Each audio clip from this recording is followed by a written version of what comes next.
signing period? Why they wait a month before to give me my offer when I'm doing it all throughout the season, making the playoffs, 10-2 record? Like, the proof is all there. I didn't care. Kept my head down. I just kept grinding, kept working, doing little stuff on my own. You know what I'm saying? And that's all I ever try to teach kids that look up to me, kids that might ask me for advice. I say the same thing. I tell everybody the same thing. Keep grinding. Keep your head down. See what's on your plate first. Be proud of the person to the left and to the right of you that's getting it. Because yours is coming one day. Like, your blessing is coming one day. Promote, not promote them, but encourage them. If your best friend got an Alabama offer, be happy for him. Mm-hmm. Don't be jealous of them because you're not getting it. And some kids get jealous because they see kids that might not, and this crazy thing, might not work hard. Mm-hmm. Might be lazy. But they're 6'3", 185, 190, running 4'3". That's stuff you can't control. Right. You look at him like, I work hard than him. I got better grades than him. How did he have an offer and I don't? There's a lot of factors that factor into that offer process that kids don't understand. Grades, eye tests, potential. Some kids that don't even have stats and don't look that good on film. Bigger school offer him because, hey, he's this height, this weight. Once he gets with me, I will coach him. Right. I will transform him. He will be good in 2 or 3 years. He won't be an impact player as a freshman. He'll be a good junior, senior guy. I'm a red shirter. Kids don't understand that. They think, when I go into this college, I'm supposed to play right now, just like high school is supposed to be given to me. It's levels to everything that you're doing, man. How is it being a coach now, understanding your journey and speaking it to your guys? I would say just knowing the journey now, having, like I said, went through the recruiting process twice, played at the JUCO level, familiar with that, played Division I level, play against, Power 5 school. We played Florida in 2017, played Texas A&M in 2018, so I played against some of the best. You got Kellen Mond, who's the quarterback at Texas A&M, is one of the, top 10 quarterbacks in this year's draft. Mm-hmm. Played against him my senior year, Wow. He went to IMG, he was one of the highly rated quarterbacks coming out of high school. So we played against guys on the Conference USA level and then the Power 5 level. So I've seen some of the best, played with some of the best, been around some of the best. And now me as a coach, now I sit back and see it from a whole different point of view. Now it's like, I have players looking at me like, hey, coach, I'm trying to get this off of me. And all my players, whether it's my position or on this team, know I promote them. Anybody that follow me on social media, know I promote my guys more than anything. But I also tell my guys the truth. Mm-hmm. I don't sugarcoat. I never had a coach that sugarcoated anything with me. All my coaches were real and straight to the point. I don't want to tell this kid that's 5'8", 250 pounds, like, hey, you got a chance of going to Alabama to play defensive line or offensive line. I would simply be lying to him. Mm-hmm. I would simply be setting him up for failure if I did. But I could also tell him, hey, focus on being a good high school player first. See what happens. See if you hit a growth spurt. See if you can get Division II, Division III. I know me and you talked about this. Everybody's not going to have that Division I offer. Right. A lot of people frown on it, man. If you really love the game of football, you'll go play at any level. And if you go look at this year's draft, go look at this year's Senior Bowl, one of the top offensive lineman prospects, if I'm not mistaken, he was a D3 player. Right. Some good ball in D3. Mm-hmm. Might not be in the South. You might have to go play in Iowa. You might have to go play in Washington. But if you really love the game of football, if you really want to get a great education, if you really want to shine at the league, and which everybody knows that percentage is very low. But let's just keep it at you want to go play college football. That's a goal of yours, to play college football somewhere. Whether it's Division I FBS, Division I FCS, D2, D3, NAIA, those different levels come with different, sacrifices you're going to have to make. D2 has scholarships, but some of them aren't full, partial. You go D3 and lower, it's more academic based. Mm-hmm. So now I need test score, I need good core GPA, but all that stuff you can control. What will you tell those kids who are getting academic scholarships but still decide they want to walk on at a bigger university? I'm fine with it. Mm-hmm. And I'm going to tell you this, I'm fine with it if you have the right mindset. You need to have that mindset like nothing's going to be given to me. The walk-on journey, I had friends that walked on, is rough.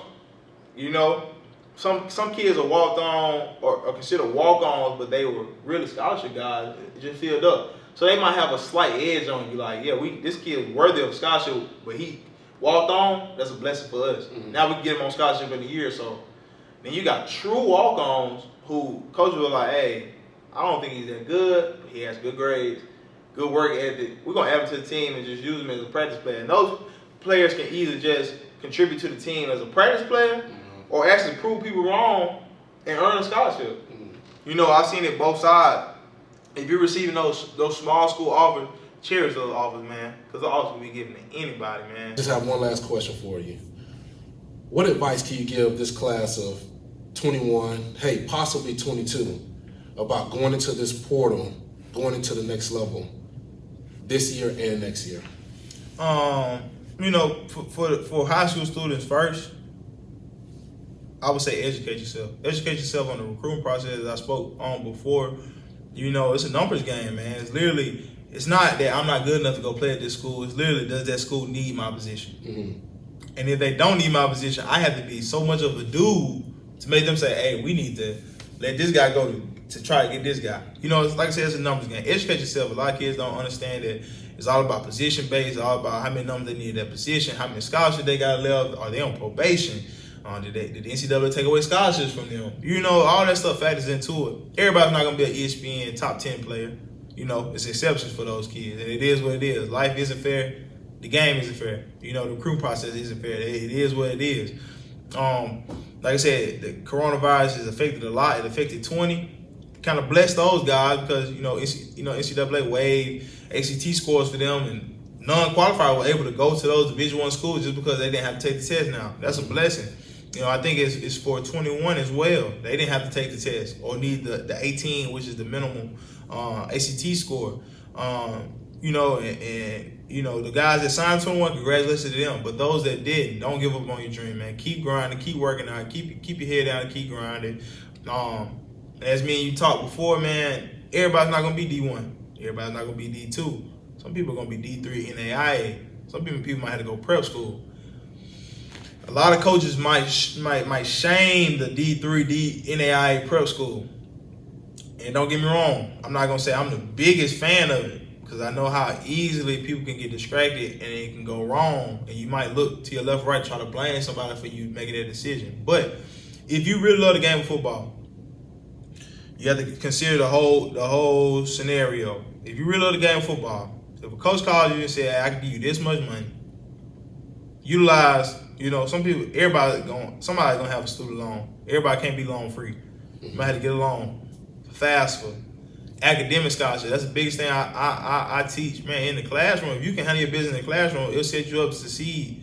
Whether you get that that athletic scholarship, now you can get an athletic scholarship, and that's more money in your pocket. You know what I'm saying? So I would say just focus on what you can focus on. If a school is willing right now to say, hey, we want you to come play for us, feel honored. No matter the level, no matter how small the school is, feel honored, because that offer could easily go to somebody else, man. And like I said, it comes down to if you really love the game of football. A lot of people say they love the game of football until they have to make decisions like that. Do I want to go play at D3 so-and-so? And it's not an athletic scholarship, it's all academic. I'm gonna have to use FAFSA. They don't have the best facilities. They don't have Nike jerseys, or they don't have this eye candy everybody's just glamorous about. But I truly love the game of football. I want to go play football. I want to go get an education. That's what it boils down to, man. So if that's something that interests you, do it. If it doesn't, that's perfectly fine. Don't feel like you're a failure because you're like, I don't think I really want to play college ball, or this situation, I don't think I want to step out on faith in that situation. Don't want anybody to feel forced to do it. You can always go to school, get a regular education, be a regular student. But in your heart, if football is truly in your heart and that's something that you had a goal of, I just want to play collegiate football. I want to get a good education, and then let's see what happens after that. I say go for it, man. Perfect. Well, we at X9, we want to thank Coach for giving us his time. Also, we want to elevate him and inform him, thank you for being a coach, because it is a hard job and you don't know how you are affecting kids. I know you have an idea, right? But just me personally, just having coaches who was there to help us become men. I have guys who I played with who want to join the fraternity because they coaches did it at the high school level. Yeah, and we just want to highlight you and thank you for giving us your time, and thank you for giving us your experience and being a part of building our community of young men. No doubt. So I want to personally thank you. X9 Scouting want to thank you. And everybody who this video is going to touch, we thank you for your time. Appreciate it. I appreciate it.